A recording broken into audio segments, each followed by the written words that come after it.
यवनों का पुनः आक्रमण। मगध पर चंद्रगुप्त की विजय का उत्सव मनाया जाए। मंत्रिपरिषद के सामने यह विचार चल रहा था। अमात्य राक्षस ने अपनी सम्मति प्रकट करते हुए कहा कि यह दिन मगध के उज्जवल भविष्य का पहला दिन है और जो विजय हम सबने सम्मिलित होकर पाई है, इसको हम सबको ही उत्सव के रूप में मनाना चाहिए। इसे ऐसे ही यूं फीका क्यों जाने दिया जाए। राक्षस की बात सुनकर शक्टार ने कहा, विजय उत्सव मनाने का मन तो मेरा भी कर रहा है, किंतु महामात्य चाणक्य की सम्मति इसके विपरीत है। वे चाहते हैं कि यह अनावश्यक पाखंड है जिसमें प्रजा के धन का दुरुपयोग होगा। कात्यायन का भी यही विचार था कि कोई काम बिना आडंबर के यदि हो जाए तो वही अच्छा होता है, लेकिन चंद्रगुप्त के पिता सेनापति मौर्य का मन था कि चंद्रगुप्त ने विजय पाई है, उसे यदि हम उत्सव के रूप में नहीं मना पाएंगे तो इसका सीधा अर्थ यह हुआ कि हम एक दास्ता से छूटकर दूसरी दास्ता की जकड़ में फंस गए हैं। और यह भी स्पष्ट होना चाहिए, चंद्रगुप्त की मां ने कहा कि इस साम्राज्य का अधिपति कौन है, चंद्रगुप्त या आचार्य चाणक्य। चाणक्य मौन थे। जो वह सोच रहे थे वह यहाँ परिषद में कह नहीं सकते थे, और जो कह सकते थे वह उनके भाव से स्पष्ट नहीं हो पा रहा था। फिर भी उन्होंने आर्य राक्षस से कहा, राक्षस, तुम इस बारे में क्या सोचते हो? मैं इस बारे में क्या कह सकता हूँ आचार्य? मैं तो सबकी इच्छा के साथ हूँ और मैं अपने अधिकार और दायित्व को समझकर इस निष्कर्ष पर पहुंचा हूं कि उत्सव एक आडंबर है और इस समय की स्थितियां किसी भी उत्सव की स्वीकृति नहीं देती, चाणक्य ने कहा। यह अजीब बात है, चंद्रगुप्त की मां ने आवेश में आकर कहा। जब नंद राजा था तब हम उसके अनुकूल कार्य करने के लिए बाध्य थे। अब हमारा पुत्र राजा है तो हम आचार्य चाणक्य के निर्देशों पर चलने के लिए बाध्य हैं। इसका अर्थ यह हुआ कि मगध की स्वतंत्रता के बाद भी इच्छानुकूल आचरण करने के लिए हम स्वतंत्र नहीं हैं। गणराज्य वही होता है जिसमें राजा या उसके परिवार की व्यक्तिगत इच्छा का कोई महत्व नहीं होता, उसका केवल दायित्व होता है।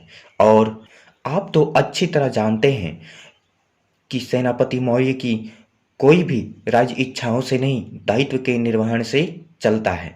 आचार्य चाणक्य की समझ में बात नहीं आ पा रही थी कि ये लोग अति उत्साहित होकर अपने दायित्व को क्यों भूल रहे हैं। क्या थोड़ी सी उपलब्धि पर ये लोग फूले नहीं समा पा रहे हैं? वह सोच रहे थे। तर्क से और मंत्रिपरिषद के सदस्यों में सेनापति मौर्य और उनकी पत्नी चंद्रगुप्त की माता आर्य राक्षस सभी उत्सव न होने के कारण हतोत्साहित हुए मौन विरोध करते हुए मंत्रिपरिषद से बाहर चले गए। चाणक्य सोचने लगे, यह उल्टी हवा कैसे चलने लगी। वे बैठे थे विचार मुद्रा में, तभी उन्हें एक बहुत पुरानी चिर परिचित पद चाप सुनाई दी और आचार्य पहचान गए। उन्होंने कहा, सुहासिनी, विष्णुगुप्त। इतने लंबे समय का अंतराल विष्णु को विष्णुगुप्त बना गया। आप आचार्य हैं, राष्ट्र राज्य निर्माता। मैंने परिषद कक्ष से अपने पिता को उदास निकलते हुए देखा। क्या आपने उनसे कोई अनुचित बात की है? सुहासिनी, तुम्हारे पिता ने मुझे बचपन में उंगली पकड़कर चलना सिखाया है। मेरी झोली में इतना प्यार भरा है जिसके सहारे मैं इतना बड़ा सूखा रेगिस्तान पार कर आया और मुझे प्यास नहीं लगी। तुमने यह कैसे सोच लिया कि मैं पिता तुल्य शक्टार का अपमान करूंगा? उत्सव को न होने देने के लिए मैंने अपना दृढ़ निश्चय प्रस्तुत किया था, क्योंकि मौर्य राज्य के मान या अपमान का दायित्व मुझ पर है। किंतु राक्षस तो कह रहा था, तुमसे काका शक्टार ने तो नहीं कहा ना? नहीं, किंतु मैं एक समस्या में फंस गई हूं। तुम मुझसे बाल्यकाल से परिचित हो सुहासिनी। खेल खेल में भी जब तुम रोते हुए हंस देती थी तो मैं खुद अपनी हार स्वीकार करके तुम्हें प्रसन्न कर देता था। मेरे और तुम्हारे बीच, हार जीत के बीच अहम का प्रश्न कभी नहीं आया था। फिर आज जिस हिचकिचाहट में संशयग्रस्त हो रही हो, मेरी समझ में नहीं आता मैं क्या करूं। समाधान चाहती हो तो समस्या रखो, अथवा स्वयं उस पर विचार करके जैसा आत्मा और मन कहें वैसा आचरण करो। विष्णुगुप्त और इससे आगे बिना कुछ कहे सुहासिनी अपनी सुनी सुनी आंखें लिए हुए चली गई। वह सोच नहीं पा रही थी कि यह कौन सा रूप था विष्णु का। तभी उन्हें यह समाचार मिलता है कि सेनापति मौर्य और उनकी पत्नी मगध छोड़कर चले गए। अपने हाथ की उंगलियों को फैलाए कुछ सोचते हुए, फिर उंगलियों को कसकर मुट्ठी बनाए दृढ़ संकल्प करते हुए चाणक्य ने मन ही मन कहा, चलो अच्छा हुआ, अब चंद्रगुप्त भावुकता से मुक्त होकर राज्य करेगा। तभी मालविका ने आचार्य के कक्ष में प्रवेश करते हुए उनके मौन को तोड़कर पहले तो प्रणाम किया और फिर कहा कि चंद्रगुप्त अपनी विजय यात्रा को आपके आदेश पर अधूरा छोड़ लौट रहा है, लेकिन आचार्य मैं देख रही हूं कि मगध में विजय का कोई उल्लास नहीं। मालविका, पाटलिपुत्र के चारों तरफ इस समय षड्यंत्र पल रहे हैं।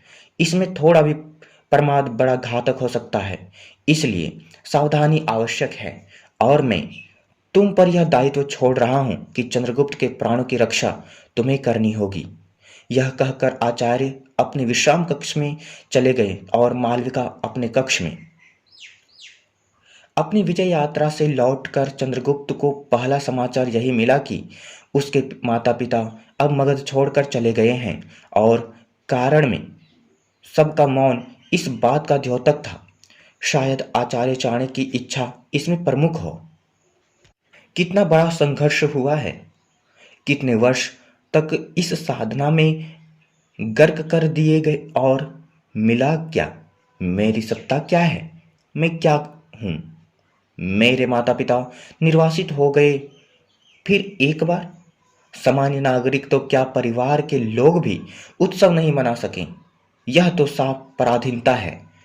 ऐसा कब तक चलेगा? और फिर आवेश में चंद्रगुप्त ने गुहार की, प्रतिहारी जी महाराज, आज्ञा। जाओ आचार्य चाणक्य को बुला कर लाओ, हम मिलना चाहते हैं। और फिर मन ही मन मानो संकल्प करते हुए कह रहे हो, आखिर जात तो हो, इस उपेक्षा का कारण क्या है? उद्विग्न चंद्रगुप्त अपने कक्ष में टहल रहा था। तभी उसे चाणक्य की खड़ाऊ की चट चट आवाज आती है और वह सतर्क हो जाता है। खड़ाऊ की आवाज रुकते ही, आचार्य प्रणाम, तुम्हारा कल्याण हो वत्स। यश कीर्ति बढ़े, किंतु तुम्हारा प्रणाम आज कुछ बोझिल सा लगता है। क्या बात है, कुशल तो है? मैं कुशल हूं आचार्य, पर मैं समझ गया तुम भी उत्सव न होने के कारण खिन्न हो रहे हो। पर तुम सम्राट हो चंद्रगुप्त, भावुकता और दायित्व में फर्क करना तुम जानते हो। लेकिन मेरे माता पिता क्यों क्यों गए? यही ना? अगर मैं कहूं वे स्वयं गए रुष्ट होकर। किसी की मनसा उन्हें भेजने की नहीं थी, मेरा मन बिल्कुल नहीं था। यदि वे लोग चाहते थे कि मेरी विजय को पर्व के रूप में उल्लास के साथ मनाया जाता तो तुम पूछते हो तो इतना ही कहूंगा, मर्यादा आड़े आ रही थी और इस समय कोई भी उत्सव प्रमाद का विस्तार ही करता। किंतु वे तो मेरे माता पिता थे, किंतु वर्षों बाद उन्हें यह सुख मिला था कि उनका पुत्र विजय पाकर लौटा है, और जिनके पुत्र इस अग्नि में समाधि ले चुके हैं, जिनके पिता, परिजन, परिवारजन यातना की लंबी यात्रा में बीच में ही साथ छोड़ गए, क्या यह विजय उनके लिए सुखकारी होती? और फिर चंद्रगुप्त, उन्हें आवश्यकता थी शांति की, इसीलिए वे यहां से चले गए। इसमें इतना खिन्न होने का क्या प्रश्न है? आचार्य, आप साम्राज्य से भी आगे मेरे परिवार का नियंत्रण भी अपने हाथ में लेकर उसे संचालित करना चाहते हैं। यह अधिकार तुम राजा की भाषा इतनी जल्दी सीख जाओगे वत्स? मैंने सोचा भी न था। चंद्रगुप्त, मैं ब्राह्मण हूँ, खुले आकाश में रमण करने वाला, बुद्धि विलास में मन रमाने वाला, धर्म का अनुसरण करता, प्रकृति में रमण करने वाला, संतोष का धारण करने वाला। सोचता हूँ मैं अपने कर्म को छोड़कर कहाँ आ गया, जहाँ प्रेम की जगह घृणा, सादगी के स्थान पर कुचक्र, कुमंत्रणा, संघर्ष है और इनके संचालन की अधिष्ठात्री कूटनीति है। वहां नहीं चाहिए मुझे यह अधिकार। ले लो चंद्रगुप्त, लौटा लो इसे। यह सब मेरा पुनर्जन्म होगा। मैं अपनी जगह वापस लौटना चाहता हूँ, जो मेरी वास्तविक जगह है। मैं जिस कल्पना की मरीचिका के पीछे दौड़ रहा था, तुमने अच्छा किया चंद्रगुप्त, मुझे शीघ्र ही यह अनुभव करा दिया कि मेरा स्थान कहाँ है। मैं शांति जहाँ खोज रहा था, वास्तव में वहाँ तो अशांति का साम्राज्य है। मैं जान गया हूँ। तुम मुक्त हो चंद्रगुप्त, मेरे हर बंधन से मुक्त, स्वतंत्र स्वतंत्र स्वतंत्र। और यह कहते हुए, इससे पहले कि चंद्रगुप्त कुछ और कहें, आचार्य चाणक्य उसी प्रकार अपनी खड़ाओं की आवाज करते हुए लौट गए। चंद्रगुप्त सुन रहा था। पगचाप धीरे धीरे मध्यम होती रही, फिर लुप्त हो गई। चंद्रगुप्त इतने बड़े महल में अकेला खड़ा था, अवाक। चंद्रगुप्त के कहने पर चले गए आचार्य चाणक्य। चलते चलते सिंध नदी के तट पर एक कुटी बना ली ब्राह्मण ने। यही उसकी वास्तविक जगह थी। यहाँ मुक्त था वह हर छलना से, न कोई प्रपंच न आडंबर। लेकिन मन तो बड़ा पापी होता है। जिस पौधे को उगाया उसकी हर शाख में पानी जा रहा है, भोजन पहुंच रहा है या नहीं, यह तो केवल माली ही सोचेगा। पेड़ अपनी सत्ता स्वयं रखता है, पर माली का दायित्व तो उसे अलग होता है। अब चंद्रगुप्त को यह कैसे समझाया जाए? वह तो समझता है मैंने सारा खेल केवल अपने लिए खेला है। अपनी कुटिया में शीतल पाटी पर अधलेटे आचार्य चाणक्य सोच रहे थे और कात्यायन उनके पास ही बैठा था। उसका प्रश्न था, वह क्या करे? वह तो ब्राह्मण वृत्ति का साधु व्यक्ति अपने वार्तिक को पूरा करने में लगा था। राजकाज से उसका क्या काम? किंतु यहाँ तो आचार्य चाणक्य के आदेश का पालन करना ही होगा।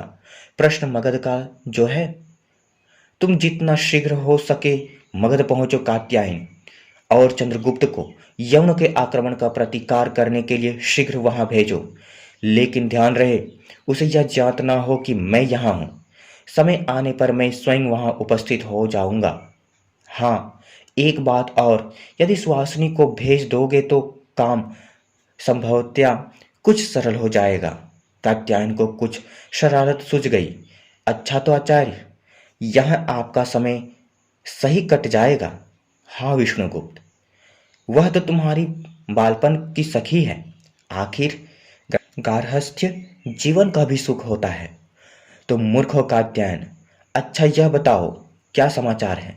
और कात्यायन ने यवन शिविर का समाचार देते हुए कहा, विष्णुगुप्त, तुम्हें इसी नाम से पुकारता हूं तो लगता है कि अपने मित्र से बात कर रहा हूं, और चाणक्य कहता हूं तो लगता है कि एक गहरे कूटनीतिज्ञ के फंदे में फंसकर रह गया हूं। हाँ, तो मैं कह रहा था, सेल्यूकस की पुत्री, वह यवन बालिका, जाति से यवन अवश्य है, किंतु विशुद्ध भारतीय संस्कारों से युक्त एक सुसंस्कृत युवती है। तुम एक प्रतिज्ञा करो, उसका अनिष्ट नहीं करोगे। तुम नहीं जानते विप्र, किस तरह सिकंदर को भारत से लौटने के लिए बाध्य किया गया था। अभी अधिक दिन नहीं हुए तो फिर मूर्ख सेल्यूकस को क्या सूझी, सियार शेर की मांद में फिर आ गया जान जोखिम में डालने को। तुम क्या जानो, इसी सेल्यूकस ने कभी अपनी वीरता का परिचय देकर सेनापति चंद्रगुप्त की जान बचाई थी।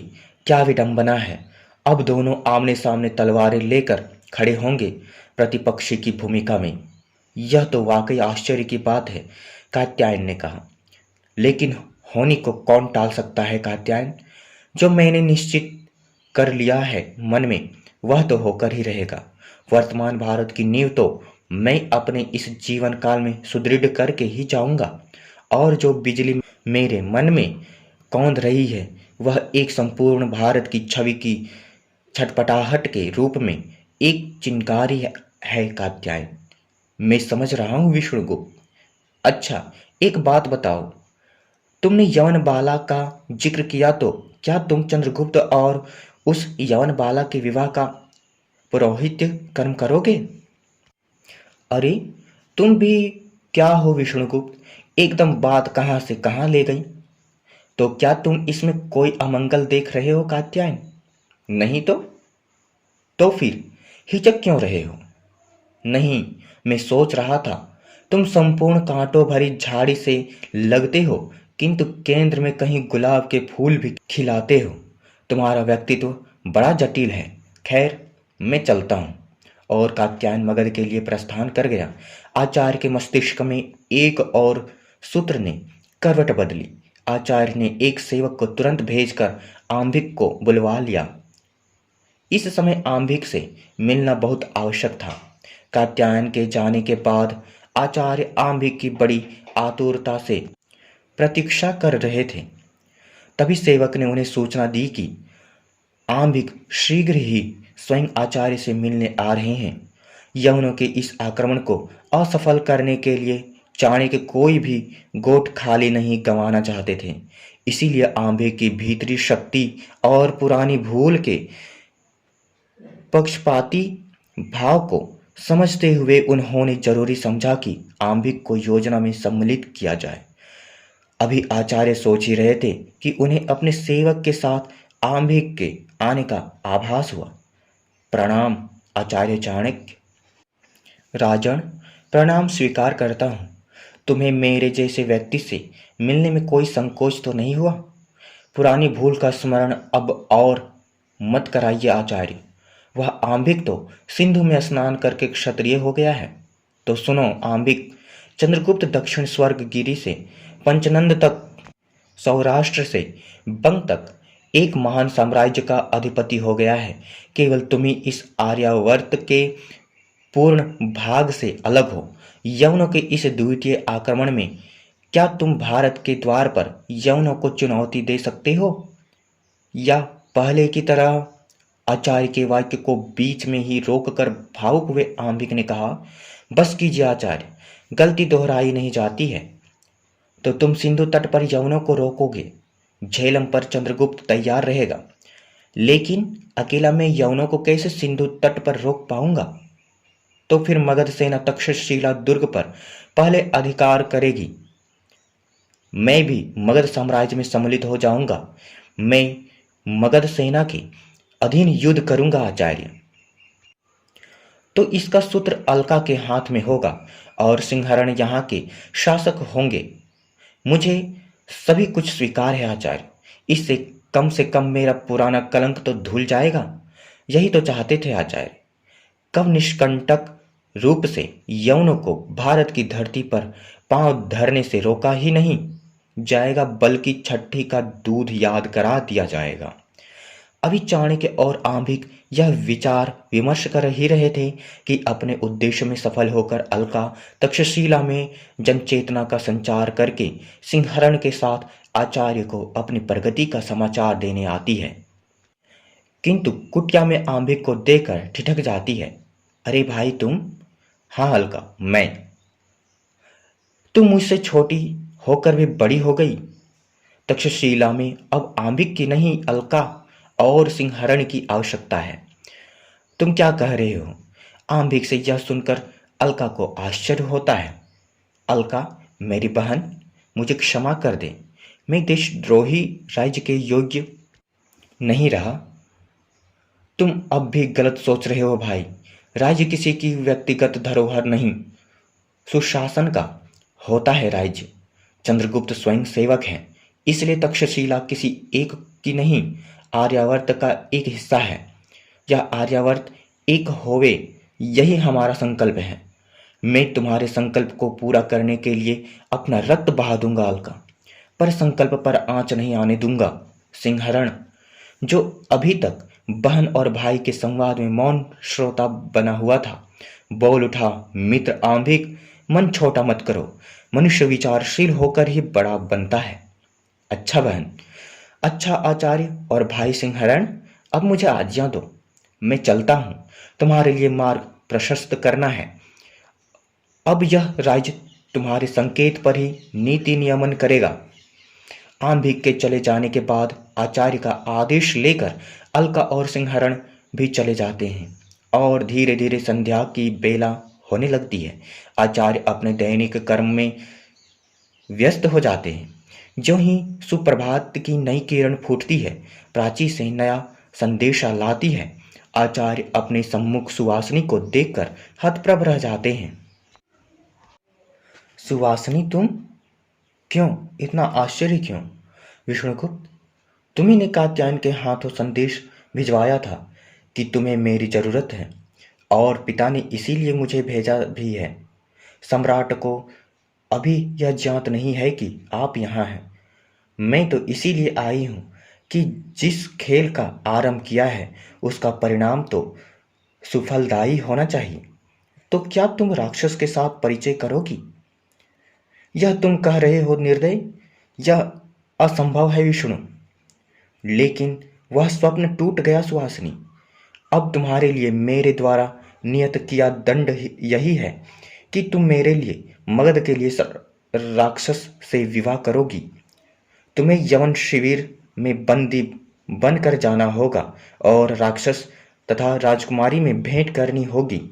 राक्षस को देशभक्त बनाने के लिए तुम्हें यह आहुति देनी होगी सुहासिनी, और यह भी जानना होगा कि क्या कार्नेलिया चंद्रगुप्त से विवाह करके खुश रह सकेगी। तुम क्या कह रहे हो? मेरी समझ में कुछ नहीं आ रहा। और यह कहते हुए वह सिर पकड़कर वहीं बैठ जाती है। चाणक्य उसे भुजा से उठाता है, अपने समीप लाता है और प्यार से उसके कपोल पर हाथ की थपकी देते हुए कहता है, तुम्हारा प्रणय राक्षस के निमित्त ही बना है। तुम्हें खोकर ही वह उदंड हुआ है, तुम्हें पाकर फिर वापिस अपने स्थान पर आ जाएगा, और तुम भी राक्षस को पति रूप में पाकर प्रसन्न होवोगी। अपने उच्च लक्ष्य के लिए मनुष्य की ही त्याग करता है सुवासिनी। यह त्याग मुझे ही नहीं, तुम्हें भी करना होगा। तुम मगध के लिए इतना बड़ा त्याग करोगे विष्णुगुप्त?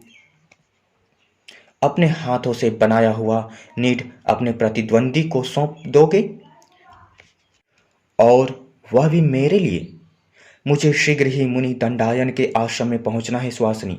मुझे चंद्रगुप्त को संकट विहीन राज्य का अधिपति बनाकर मंच से हट जाना है। उफ, ये महापुरुष! एक बहन का अपने चरणों में प्रणाम स्वीकार करो। दोनों इस वाक्य के साथ दो अलग अलग दिशाओं में चले जाते हैं।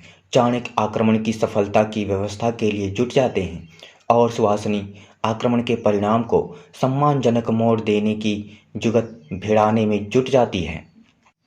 सेल्यूकस की पुत्री कार्नेलिया पिछली बार जब सम्राट सिकंदर के अभियान में हिंदुस्तान आई थी, तो विदाई के समय उसकी आंखें भारत सुंदरता के साथ साथ सेनापति चंद्रगुप्त के ऊपर भी टिक गई थीं। उसने जाते हुए कहा था, अच्छा तो मैं जाते हुए कृतज्ञता प्रकट करती हूँ, किंतु मुझे विश्वास है कि मैं एक बार फिर भारत आऊँगी। और जब चंद्रगुप्त ने कहा था, उस समय भी मुझे भूलने की चेष्टा करोगी? नहीं चंद्रगुप्त, कहकर वह विदा लेकर लौट गई थी अपने शिविर में। इसके पीछे क्या था? वह फिर आ गई है भारत की भूमि पर, चंद्रगुप्त से फिर भेंट होगी। यह सब क्या है? क्या मेरा संयोग भारत भूमि पर लिखा है? यह वही भारत भूमि है। आज ग्रीक सैनिक एक बार फिर इस धरती पर, इस हरी भरी स्वप्नों भरी धरती पर रक्त बहाएंगे। फिर युद्ध होगा चंद्रगुप्त से। वह सोच रही थी, अपने ही विचारों में खोई पाता नहीं, कब तक यूं ही विचारों में डूबी रहती कि राक्षस ने आकर उसे स्वप्न की दुनिया से जगा दिया। मैं आ गया देवी, क्या आज्ञा है? राक्षस, तुम तो ब्राह्मण हो और सुना है तुम्हारे देश में ब्राह्मण त्यागी और तपस्वी होते हैं, फिर तुम किस स्वार्थ के लिए अपने देश के विपक्ष में खड़े हो गए? मुझे प्रतिकार चाहिए राजकुमारी, मैं कृतघ्न नहीं हूँ, कृतज्ञ भी नहीं हूँ। दुष्ट नंद का नाश करके भी आर्य चंद्रगुप्त ने तुम्हें प्राणदंड देकर भी ससम्मान दिया और तुमने उन्हीं से विरोध करके उन्हीं को पराजित करने वाले विदेशियों की चाकरी स्वीकार की। ऐसी कौन सी लाचारी थी या यह क्षुद्रता है? राक्षस शर्मिंदा होकर लौट जाता है, लेकिन तभी कार्नेलिया अपने कंधों पर एक वत्सल हाथ का स्पर्श अनुभव करती है। पिताजी, चलो तुम भी सिंधु तट के शिविर में रहना, वहीं से युद्ध देखना। मैं चलूंगी, देखो हमारी विजय होगी। चंद्रगुप्त अकेला पड़ गया है, आंभिक तटस्थ रहेगा और चंद्रगुप्त का महामंत्री चाणक्य उसे छोड़कर कहीं चला गया है। पंचनंद से उसे कोई सहायता नहीं मिलेगी। अब हमारा साम्राज्य सिकंदर से भी बड़ा होगा बेटी। हाँ पिताजी। तेरे स्वर में प्रसन्नता नहीं है, तू दार्शनिक होती जा रही है। मैं कहता हूं तू पढ़ना छोड़ दे। वही किया है, राक्षस को मना कर दे। मैं अब और नहीं पढ़ूंगी। ठीक है, अब प्रस्थान के समय तुझे तैयार रहना है। और फिर सेल्यूकस की समस्त यवन सेना धीरे धीरे सिंधु के तट पर स्कंधावार में एकत्रित हो गई। चारों ओर उनकी ध्वजा लहराती फहराती दिखलाई पड़ रही थी। कार्नेलिया का मन यहाँ भी उदास था। तभी उसे ज्ञात होता है एक स्त्री बंदी के रूप में आई है। यह सुवासिनी थी। तुम यहाँ किस लिए और बंदी क्यों बना ली गई?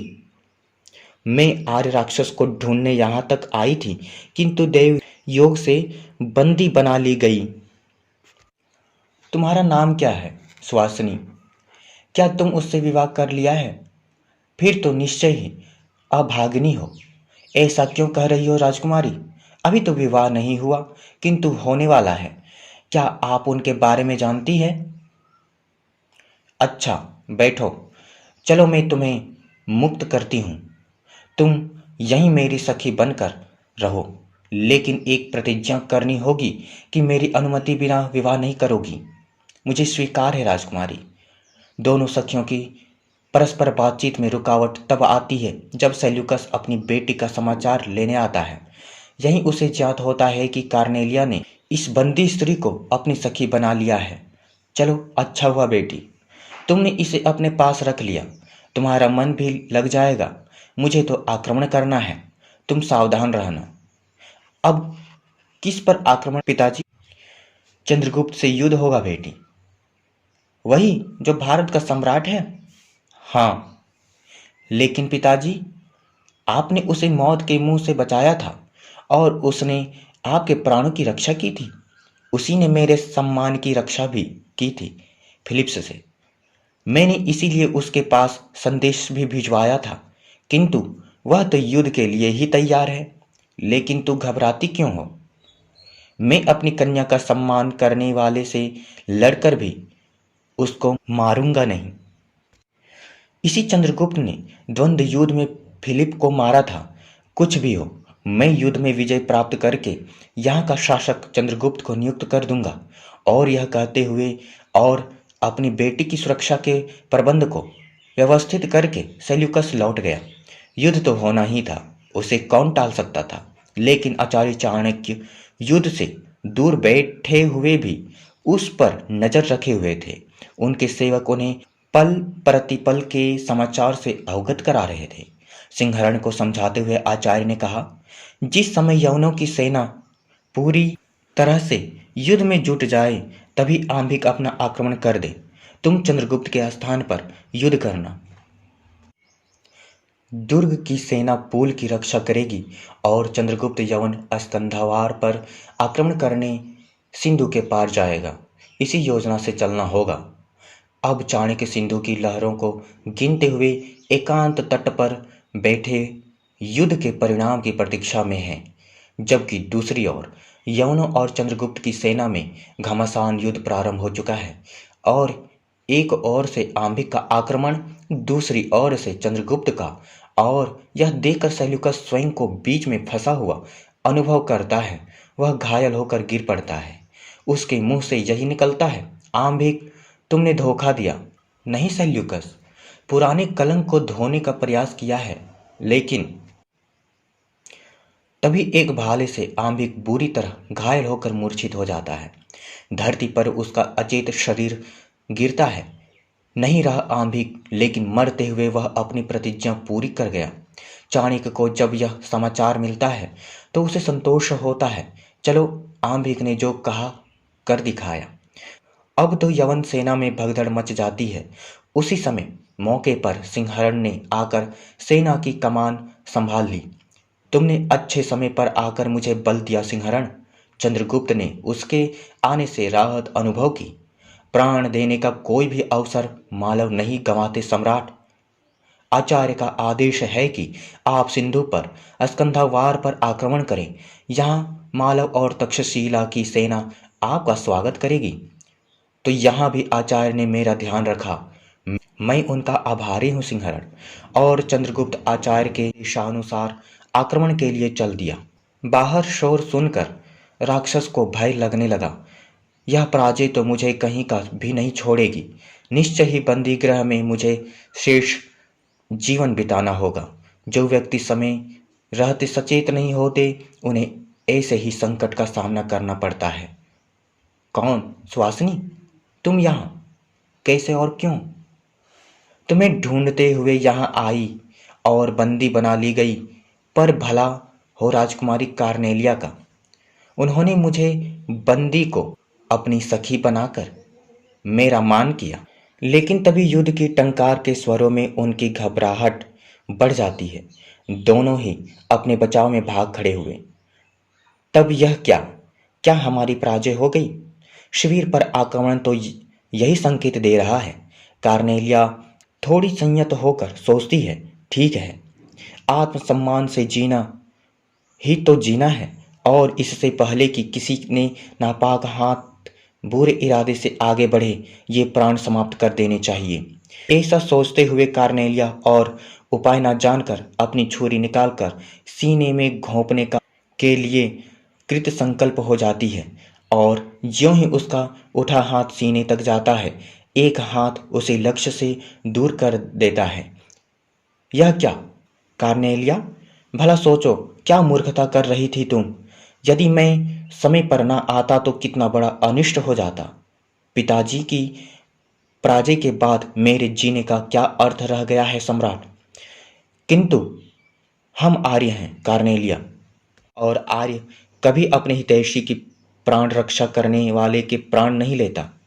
तो क्या तुमने मेरे पिता की हत्या नहीं की? लो, वे स्वयं आ गए। हाँ बेटी। धीरे धीरे घायल सेल्यूकस शिविर में एक स्थान पर आते ही बैठ जाते हैं।